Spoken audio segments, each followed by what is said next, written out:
새생명 부활축제가 시작된 첫 번째 주일 신명기서 말씀을 읽었습니다. 신명기는 출애굽 광야 마지막 여정 가운데 죽음을 앞둔 모세가 백성들에게 선포한 마지막 설교입니다. 이스라엘이 누구인가? 이스라엘은 누구여야 하는가? 이스라엘은 무엇으로 사는 사람이어야 하는가?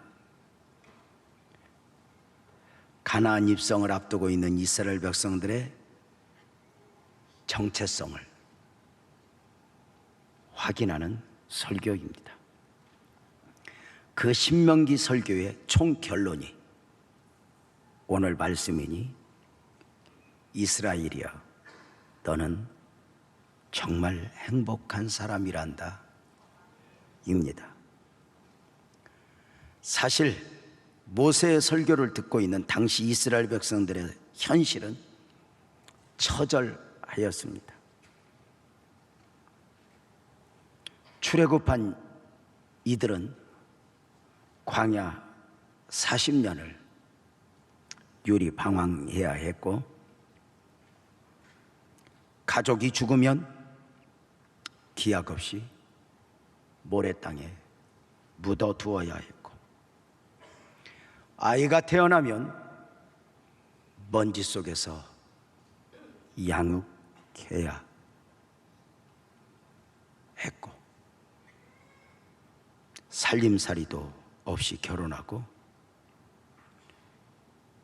척박한 땅에서 삶을 살아내고 있었으니 현실은 최악이었습니다. 그런 백성들 앞에서 모세는 이스라엘이여 너희는 정말 행복한 사람들이란다 축복 설교를 한 것입니다. 당시 지치고 지쳐있던 광야 이스라엘 백성들은 어쩌면 그 설교 앞에서, 그 처절한 삶의 현실 앞에서 우리가 행복한 사람이었어?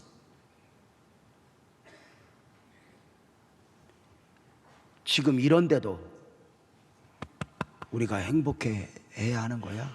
하고 이해되지 않는다 하여 반문했을 것입니다.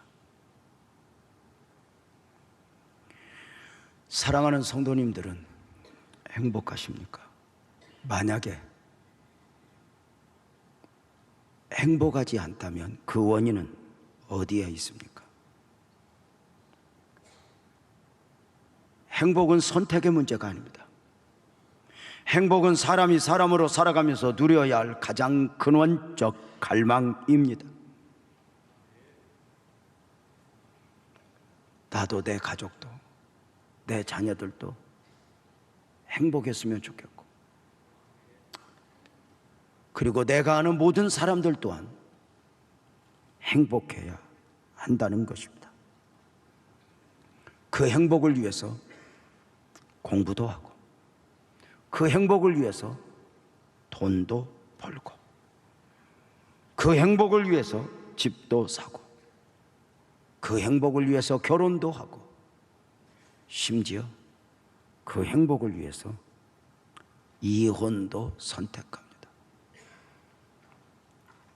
사기를 치는 사람도 행복을 위해서, 심지어 부부싸움도 행복하기 위해서라 합니다.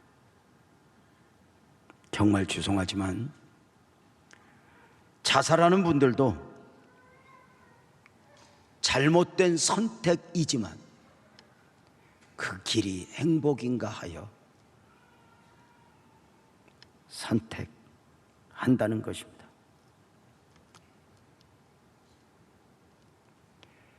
여성분들이 화장을 하는 것도 행복하기 위해서라는 말이 있고, 남성분들이 이렇게 술을 마시는 것도 이렇게 행복을 위해서, 바른 선택인지는 모르지만 행복을 위해서라 이야기합니다. 빠듯한 살림에 늘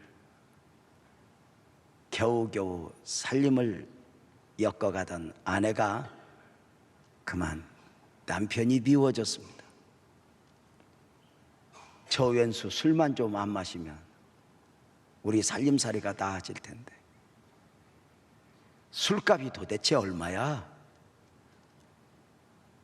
어느 날 독하게 마음을 먹고 이제 싸움을 걸었습니다. 부부싸움이죠. 당신 돈을 많이 벌어다 주는 것도 아닌데 이렇게 술값 이거 어쩌자는 거야? 당신이 술만 안 마시면 우리 살림살이가 조금은 여유가 있을 텐데 당신 술 끊을 생각 없어?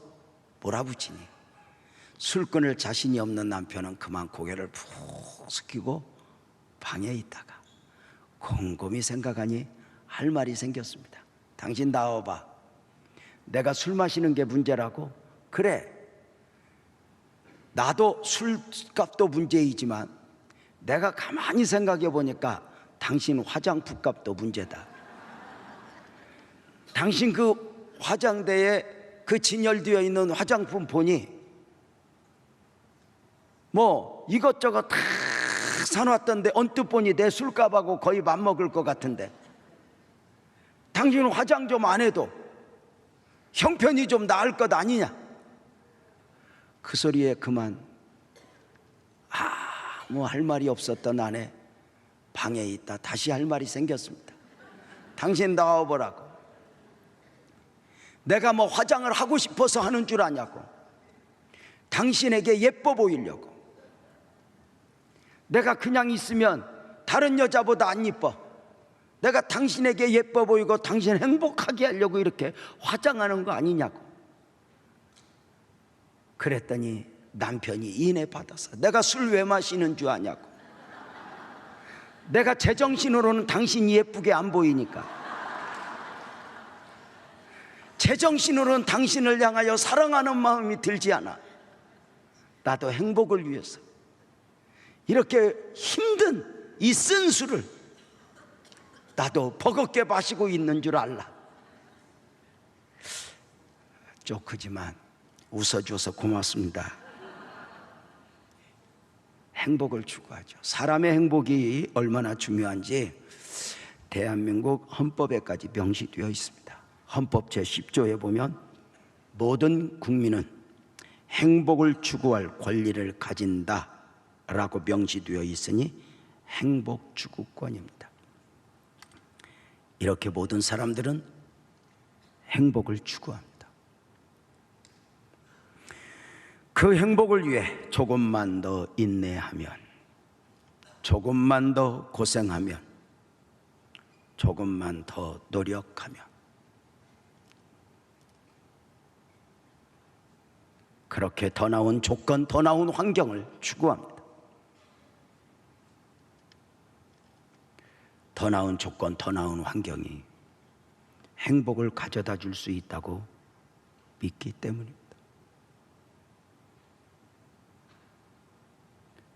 그래, 안타까운 것은 사람들은 자신의 삶에 대하여 내가 불행하진 않지만 행복한 정도는 아니라고 여기며 살아갑니다. 행복하기에는 무엇인가 더 있어야 한다고 말입니다. 그래서 설교 서두에 우리가 서로 축복하자 할 때 미안해요, 내가 당신보다 행복하게 살아서라보다는 벗어나는 보기만 좋지 생각보다 힘들게 사는 사람이요, 이 인사가 무엇인가 느낌이 오는 것입니다. 세상에 속한 사람들 말고 복음적 그리스도인들마저도 나는 왜 이렇게 힘들지? 난 이렇게 곤고하지? 그 원인을 내 안에서 찾아봅니다.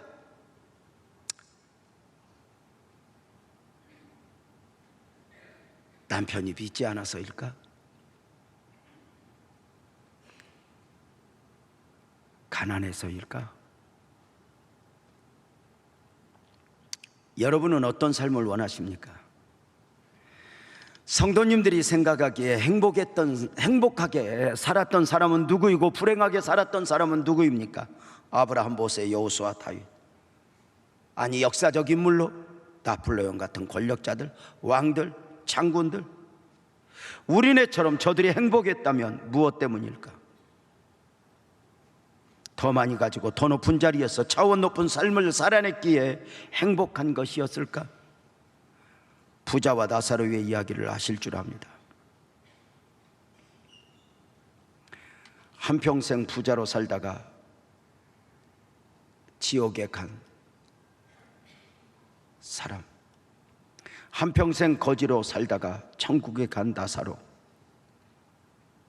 누가 더 행복한 사람이었을까? 사람들은 부자는 행복, 가난한 사람은 불행이라는 등시간에서 생각합니다. 그러나 어느 날 그 누가복음 16장 부자와 나사로의 비유를 자세히 이렇게 묵상하면서 언뜻 들었던 생각이, 부자가 부자로 살았다 해서 행복한 사람은 아니었겠구나. 거지 나사로가 없이 살았다 해서 역시 불행한 사람은 아니었구나 하는 생각이 드는 것입니다. 분명한 것은 눈에 보이는 대로 지옥 간 부자는 부자야, 천국에 간 나사로는 가난한 사람이야, 이렇게 말씀할 수 있지만 조금만 시각을 바꾸어 보면 평생의 부자는 하나님이 아니어도 되는 사람으로, 거지 나사로는 은혜 아니면 살아갈 수가 없네, 하나님이 아니면 아니 되는 사람으로 삶을 살아내었습니다. 보여지는 것 말고 하나님이 아니어도 여유가 있는 부자와 하나님이 아니면 아니 되는 사람 나사로, 여러분에게 선택의 기회가 주어진다면 여러분은 어떤 삶을 살아내셨으면 좋겠습니까? 세계사 가운데 가장 행복한 사람으로 불리우는 한 사람이 있다면 젊은 베르트르의 슬픔의 저자 괴테라 할 수 있습니다. 그는 좋은 교육을 받았고 저술가로 국가의 재산까지 지낼 정도로 화려한 삶을 살아낸 사람입니다. 과학에 관한 저서만도 14권에 이를 정도로 작가로서 명성도 떨쳤습니다. 그의 나이 82세에 쓴 파우스트는 세계적 걸작이 되었습니다.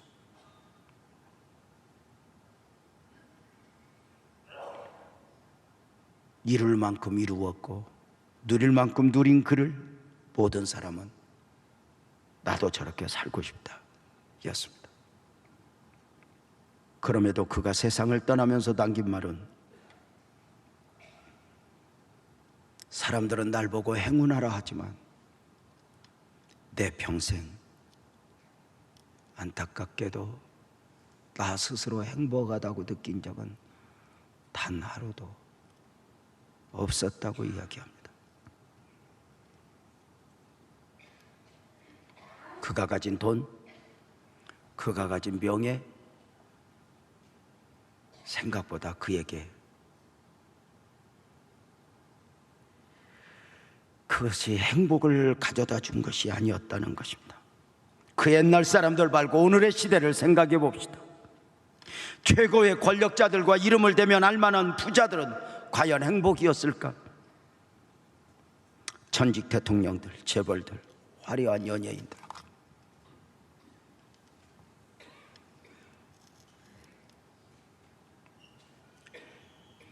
저들의 삶이 보기에 화려한 만큼이나 행복이었겠냐는 것입니다. 세상의 모든 것들은 가지기 전에는 이것만 있으면 애절합니다. 집도, 보여지는 세상의 모든 것들은 가지기 전에는 이것만 있으면, 이것만 있으면, 이것만 있으면, 집 한 채만 있으면. 그러나 소유하고 난 뒤에 일정 기간 지나고 나면 이것이 전부가 아니었구나 깨닫게 되니, 모든 것을 소유했던 솔로몬은 전도서 1장 2절을 통해서 이렇게 고백합니다. 전도자가 이르되 헛되고 헛되며 헛되고 헛되니 모든 것이 헛되도다. 하나님이 아니어도 되는 사람으로 세상의 모든 것을 다 가져보지만 보기에 화려한 만큼 이것이 내게 행복을 주는 것이 아니었다는 것입니다.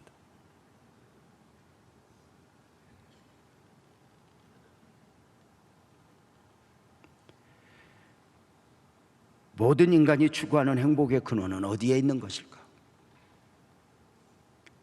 스위스의 철학자 칼 힐트는 그의 행복론에서 인생 최대의 행복은 하나님 가까이 있는 것, 하나님 안에 거하는 것이다 했습니다. 그는 나이 많아 늙을 때까지 자기가 본 수많은 자료와 학설, 이론을 통해 얻을 수 있는 결론은 단 하나: 모든 인생은 하나님 앞에 있어야 한다 였습니다. 아우구스티누스는 그의 고백록에서 행복에 대해서 이렇게 말했습니다. 하나님을 소유한 사람은 행복할 수밖에 없다. 하나님은 행복의 근원이시기 때문이다. 인간의 모든 갈망은 오직 하나님 안에 답이 있을 뿐이다. 진짜 과학자는 하나님을 구할 수밖에 없다 합니다. 우주를 연구하여 내가 아는 지식이 전문가로서 비전문가보다 대단한 것은 틀림이 없지만, 안타깝게도 내가 아는 지식은 전 우주의 만분의 1, 아니 세상의 티끌만큼도 제대로 모르는 것이었다. 겸손할 수밖에 없다는 것입니다. 진짜 의사 선생님은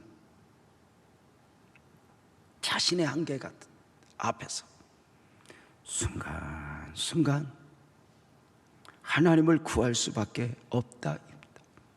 죄송합니다. 진짜 인생의 맛을 아는 사람은 자식에게 무엇을 말해줄 것인가?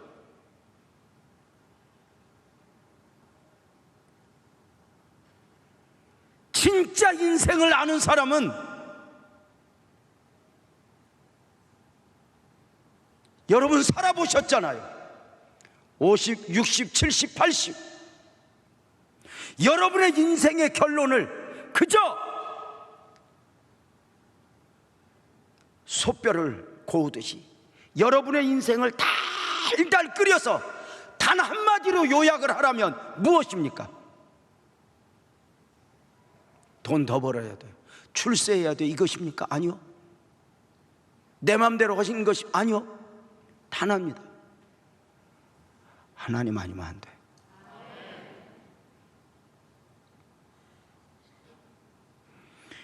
인류 역사를 보면 하나님 없이도 인간은 얼마든지 행복하게 살 수 있다고 목소리를 높이는 경우들이 있습니다. 환경보다 마음이 중요하니 행복도 축복도 마음 먹기에 달려있다고 주장하는 사람들 말입니다. 그러나 사람이 긍정 마인드로 나는 행복해, 나는 행복해, 나는 행복해 한다 해서 행복이겠습니까? 죄송하지만 자신을 잃어버린 가운데 살아가는 치매 노인들은 행복이라 합니다. 잘못된 정보인지 모르지만 치매 노인들은 행복이고 그를 돌보는 가족은 지옥이라고 말입니다. 그 정보대로 이야기한다면 그 치매 노인이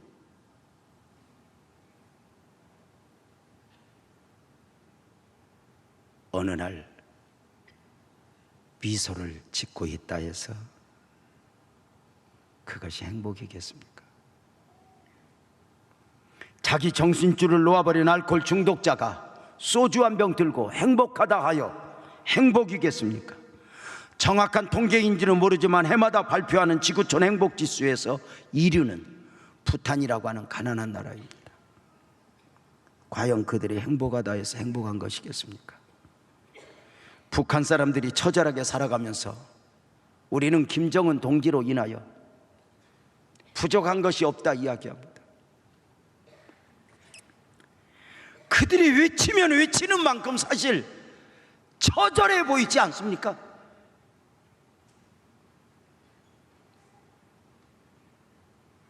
김진옥 목사님이 북한의 두레마을을 세우기 위하여 그 추운 2월에 북한을 방문해서 저 농촌 지역을 이렇게 이제 허락을 받고 보안을 책임진 북한 사람들과 함께 집차를 타고 어느 날 그 농촌길을 가는데 그 2월에 북한이 2월에 얼마나 추워요. 맨발을 벗고 한 아이가 터벅터벅 맨발로 가더라고요. 마을은 저 멀리 보이는데 아이가 걸어가는 거예요.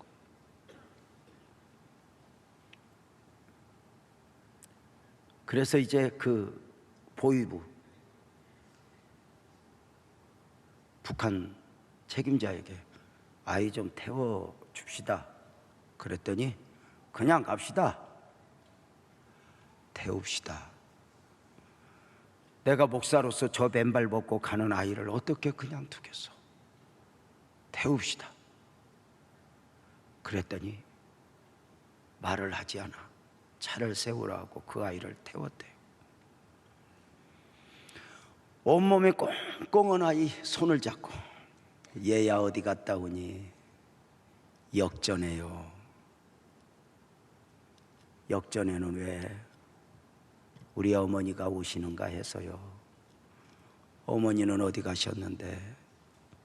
네, 먹을 것 구하여 오신다고 가신 지 한 달 됐어요. 어머니 오늘 오신다 했니? 아니요, 혹시 오실지 몰라서요. 그러면 집에 누가 있니? 예, 병든 아버지와 내 동생이 기다리고 있어요.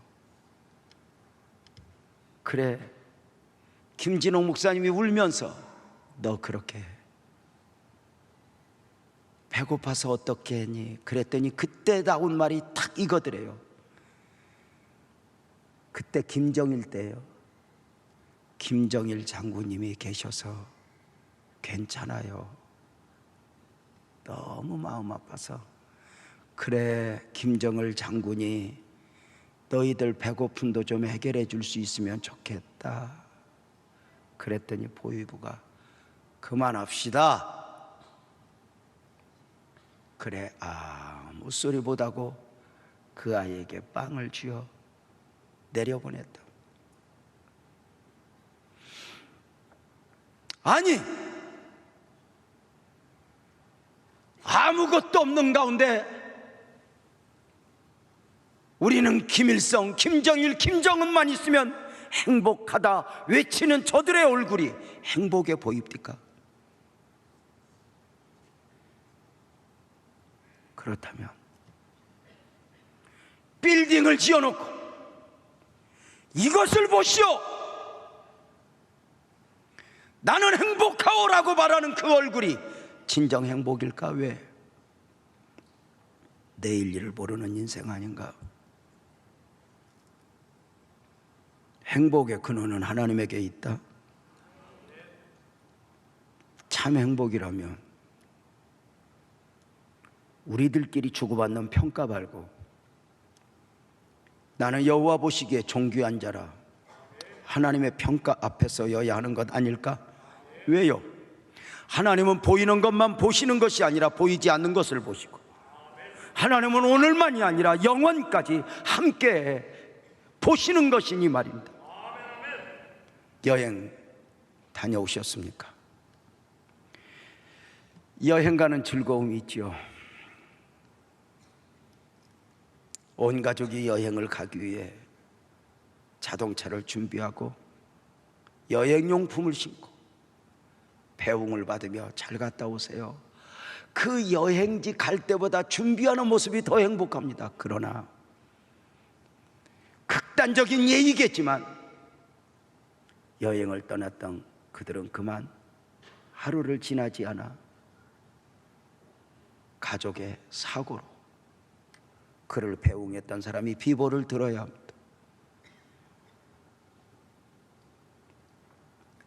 내일 일을 모르기에 여행을 떠나는 즐거움이 즐거움이었지, 그 내일을 안다면 그 여행이 행복한 여행이었을까? 우리 나그네 인생길, 우리의 내일을 무엇이 보장해 줍니까? 과연 여러분 생각처럼 보험을 들고 통장에 내 이름으로 된 금액, 현찰이 많이 있으면 그것이 보장해 줄 수 있을까?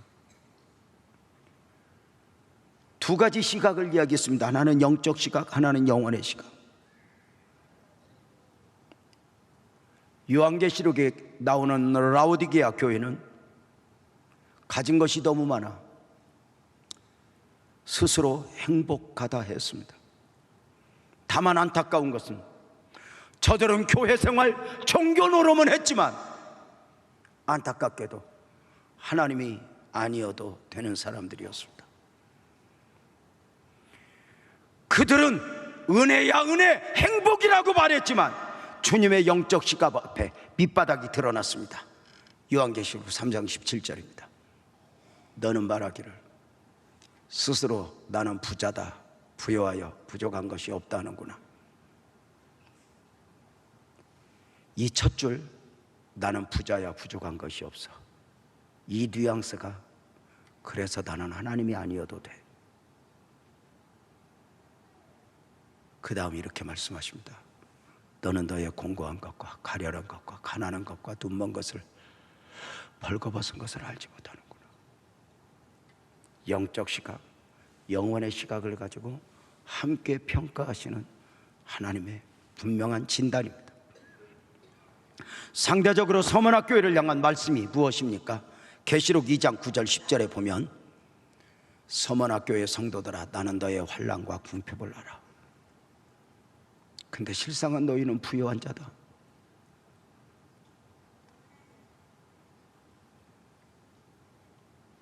아무 일 없어서가 아닙니다. 아니, 오늘 힘들지만 내일은 좋은 날이 올 거야, 이것이어서가 아닙니다. 10절을 이렇게 말합니다. 지금까지도 어려웠지만 너는 장차 받을 고난을 두려워하지 말라. 저는 우리 성도들에게 조금만 인내하십시오, 좋은 날이 올 것입니다, 이렇게는 설교할 수 있지만 인내해야 합니다.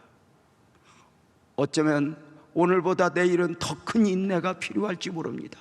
이렇게 설교할 용기는 나지 않습니다. 그럼에도 주님은 이렇게 말씀하십니다.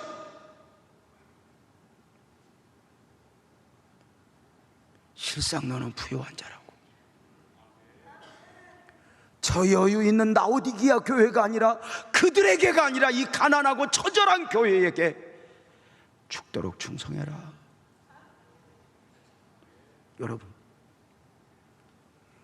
내일 일을 아시는 하나님, 섭리하시는 하나님이 아니면 누가 이 설교를 할 수 있고, 믿음으로가 아니면 이런 설교를 어떻게 내가 품어낼 수 있겠어요?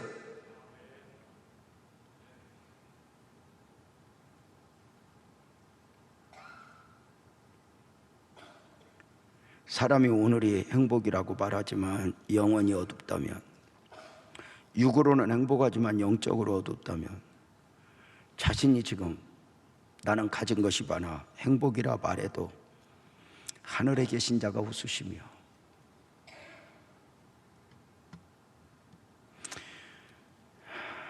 인간의 진정한 행복은 하나님 안에 있는 것이니 그 하나님 안에 오늘이 있고 내일이 있고 영원히 담겨 있습니다. 시편 기자는 시편 73편 28절에 하나님 가까이함이 되게 복이라 했고, 야고보서는 4장 8절에서 하나님을 가까이 하라, 하나님을 가까이 하라 외치고 외칩니다. 사람은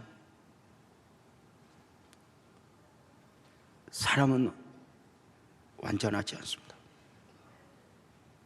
대단한 것 같지만 마음 어느 한순간 무너지는 게 인간입니다. 항아리와 같다고 말합니다. 항아리가 그렇게 보기 좋아도 탁 깨지듯이, 질그릇 깨지듯 인생 마음그릇 한번 깨지면 그만 나도 다가 아닐 정도로 놓아버리는 게 인생입니다.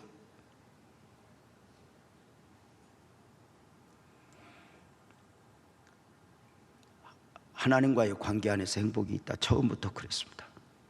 하나님께서는 처음 사람을 창조하실 때부터 하나님이 아니면 아니 되는 사람으로 창조하셨습니다. 그리고 그 사람을 에덴 동산에 둥지를 들어 살게 하셨으니, 에덴 동산에 에덴의 뜻은 행복, 기쁨, 풍요의 뜻을 가지고 있습니다.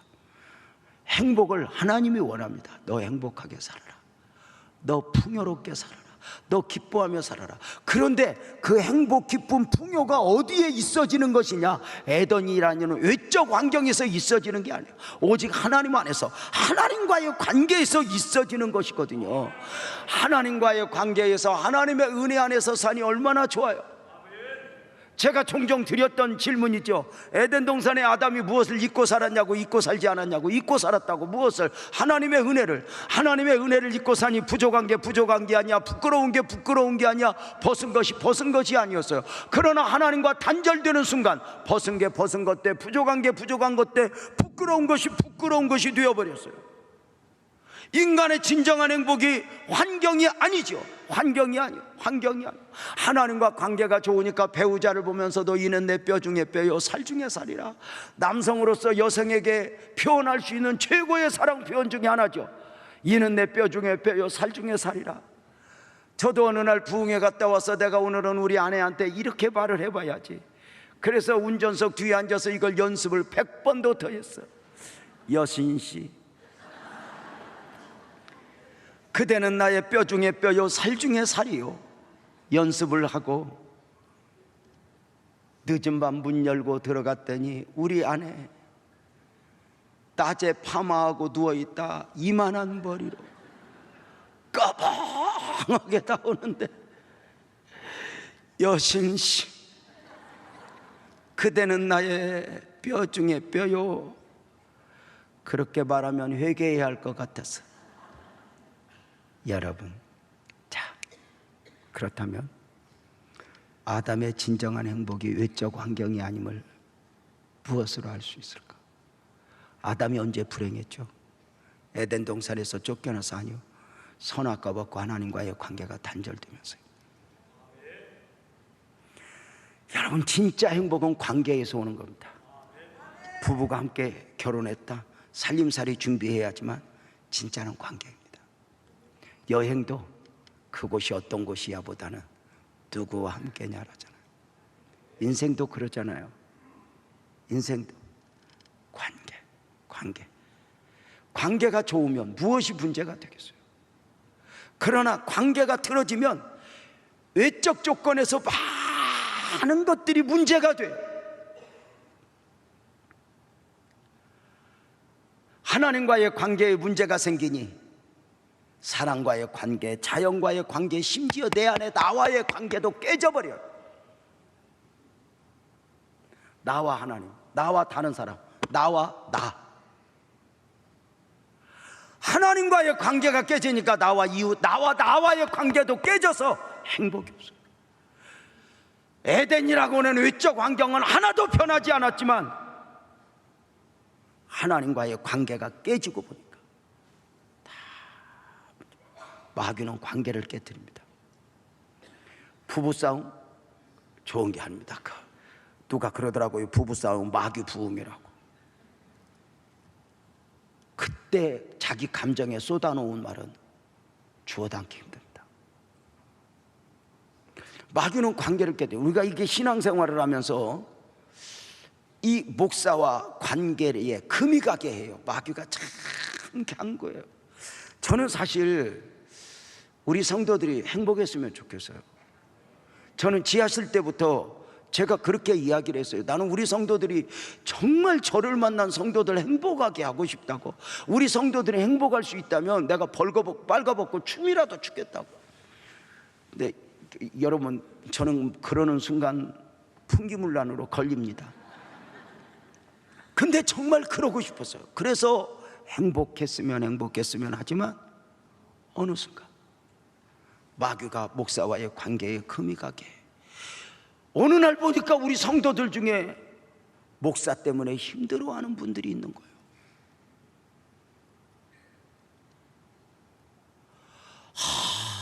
정말 안타까운 거예요. 이게 영적인 동물이니까 알거든요. 그러다 하나님, 나 때문에 힘들어하는 성도들이 있어요. 내가 무엇이 문제이지요? 하나님, 나 고칠 게 알려주세요. 어느 순간 어느 한 말씀이 탁 저에게 위로가 되는 거예요. 예수님이 이렇게 말씀하셔요. 나로 인하여 실족을 당하지 않는 자는 복이 있도다. 아하, 예수님 때문에도 실족당할 수 있다는 거예요. 왜? 사실 예수님은 내 마음에 드는 분이 아니거든. 예수님은 내가 원하는 것을 주는 분이 아니거든.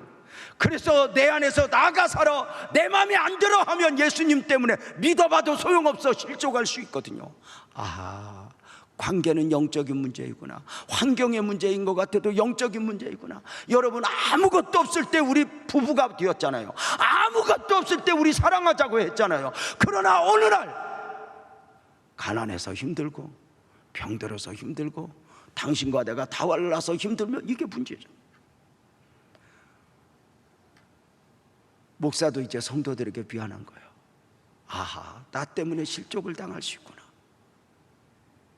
이게 영적인 문제구나. 물론 목사에게 문제가 많을 수 있지만 그 문제만의 문제가 아니구나 하는 생각이 드는 거예요.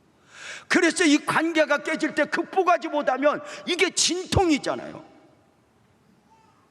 어떤 성도님이 그랬대요. 나는 요새 목사님 그냥 보면서 예배 드리는 게 너무 힘들다고. 제가 그랬어요. 물론 자기도 싫어하는 목사님 앞에서 예배 드리는 거 힘들지만 목사도 싫어하는 성도 보면서 설교하는 게 쉬운 줄 아냐?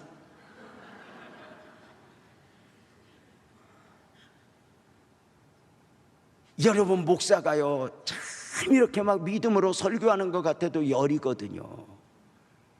정말 열려요. 그래서 이제 제가 이제 요즘에 우리 아내하고 이렇게 의견이 안 맞는 게 있어요. 왜냐하면 이제 교회가 어느 정도 사이즈가 되면 목사들이 예배 마치고 밖에 가서 이렇게 이제 인사하는 시간들이 없어요. 왜냐하면 교만해서가 아니라 그 다음 예배를 준비해야 되고 그 다음 예배가 상하지 않도록. 왜냐하면 이렇게 목사가 이제 밖에를 인사를 하러 가면 우리 교회는 또 암에 걸리고 또 아프고 뭐 이런 수술을 앞둔 분들, 기도 제목이 있는 분들이 기도받기를 원해요. 그래서 안 나갈 수는 없어요. 그런데도 이제 나가요. 그런데 나가다가 이렇게 서 있으면 어느 성도가 안 쳐다보고 가요. 눈을 이렇게 홀기고. 그러면 그거 보는 순간 이제 그날부터 소화가 안 돼요. 그 시간부터. 그러면 그 다음 예배를 극복하는데 너무 힘든 거예요. 이걸 어떻게 해야 하나, 어떻게. 그래서 내가 보고 싶은 성도 있지만 내가 우리 성도들을 만나주는 최고의 방법은 강대상에서의 만남이지 사실은 개인적 만남이 아니거든요. 그 이제 어떤 성도는 또 이제 그렇게 눈 홀기고 가서요, 제가요 쫓아가요. 집사님 하고 손을 이렇게 잡으면 이렇게 빼.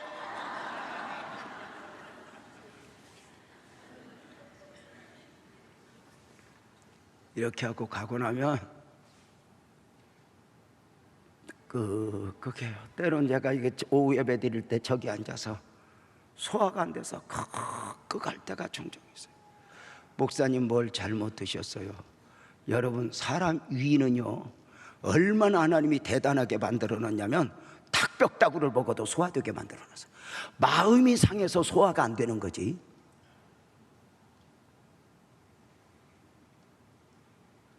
그래서 비위가 상했다고 그러잖아요.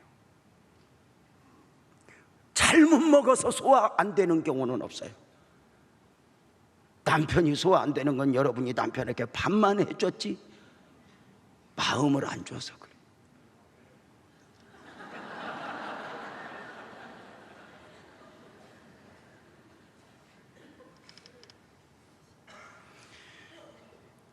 여러분, 그래서 영적인 문제, 내가 오늘 불행하다 여기는 것은 환경의 문제가 아닌 거예요. 내가 하나님에게 가까이 가야 하고 하나님의 은혜 누려야 하는데 이것이 무너진 거예요.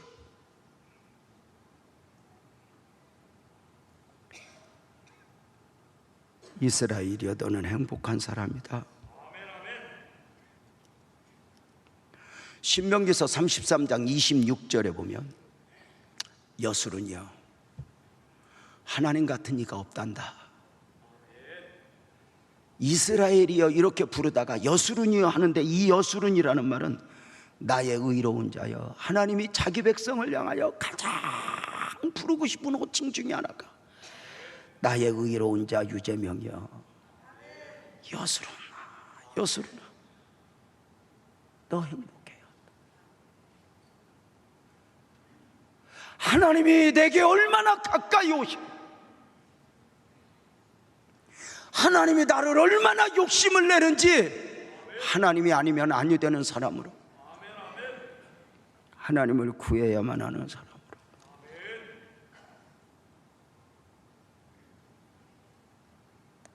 그래서 우리 복음적 그리스도인들은 행복자들이 되어야 되고, 행복자들이 가지는 확신이 있죠. 여호와의 구원을 너같이 얻은 백성이 누구냐?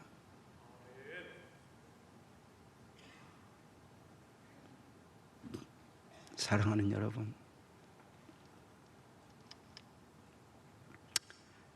무엇이 진정한 행복일까요?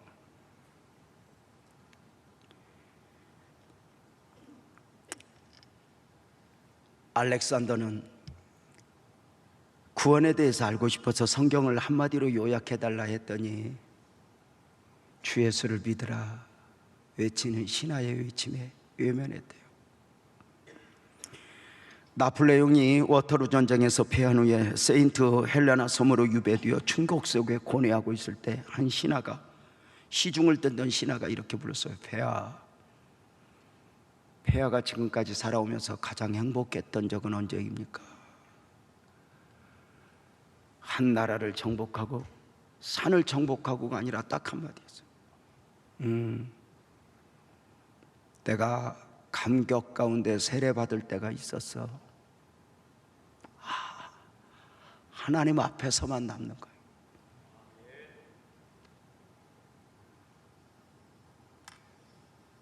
하나님 앞에서.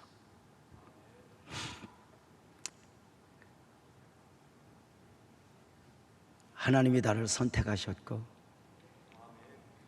예수님이 나를 구속하셨고 성령님이 나를 인치셨다.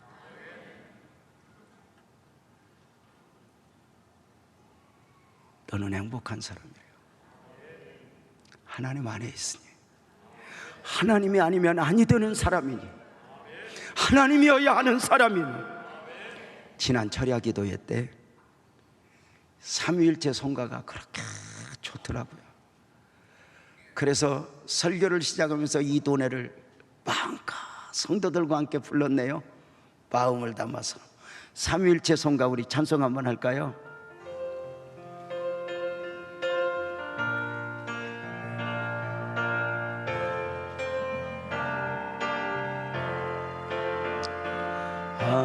하나님이 선택하셨고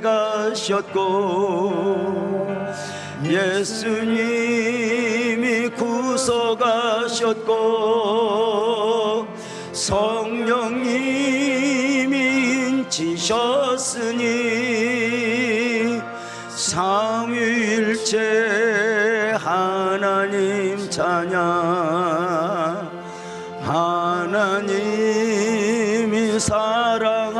동하시고 예수님이 은혜 주시고 성령님이 교통하시니 삼위일체 하나님 찬양 하나님이 지켜주시고 예수님이 함께 하시고 성령님이 능력 주시니 삼위일체 하나님 찬양 할렐루야 하나님 찬양 할렐루야 예수님 찬양 할렐루야 성령님 찬양 삼위일체 하나님 찬양. 이 찬송을 마음으로 부를 수 있다는 게 너무 좋았어요.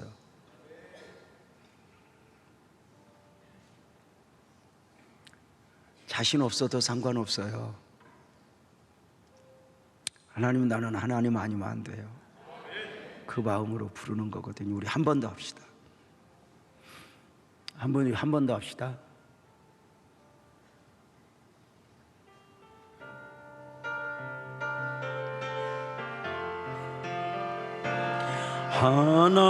하나님이 선택하셨고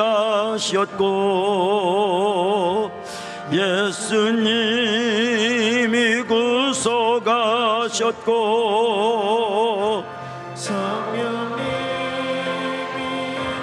지셨으니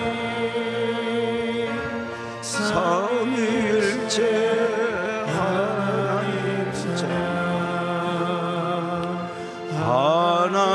하나님이 사랑하시고 예수님이 은혜 주시고 성령님이 교통하시니 삼위일체 하나님 찬양 하나님이 지켜주시고 너는 내 사람이다.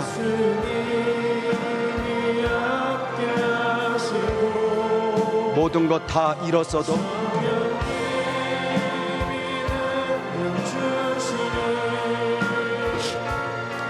삼위일체 하나님 찬양 할렐루야 하나님 찬양 할렐루야 예수님 찬양 할렐루야 성령님 찬양 삼위일체 하나님 찬양.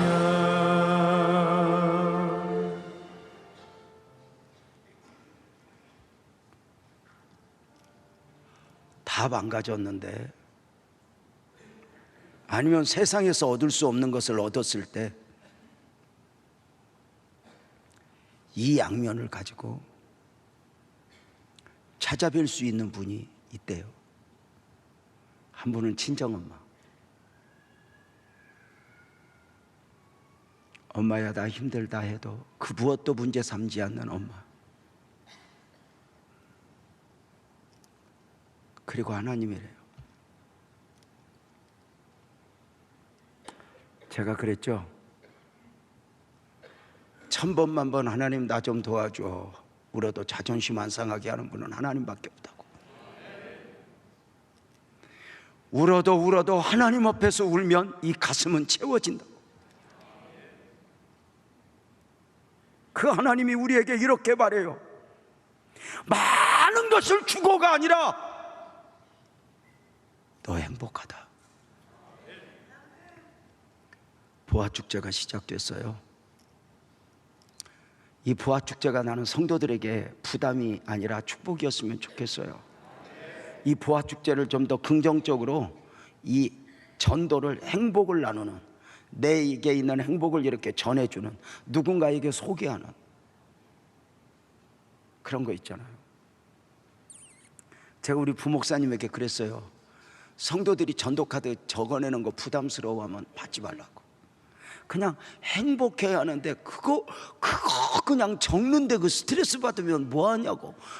그러면서 그랬어요. 안 적어내면 퍼널까?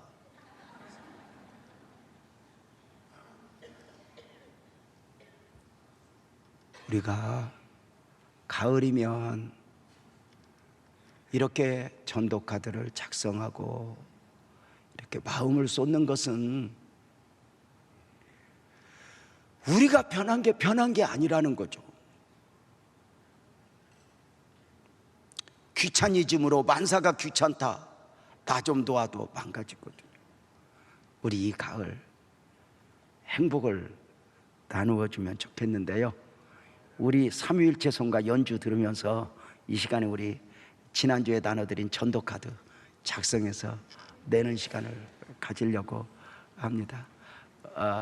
우리 주보에 한 장 더 넣어드렸고요. 지난주에 나눠드렸기 때문에 이미 적어 오셨을 텐데, 말씀을 드린 것처럼 뭐 싫다 그러면 안 적어내도 돼요. 나는 행동으로 하지, 행동으로 할 걸 적어주시기 바랍니다. 그래서 삼위일체 성가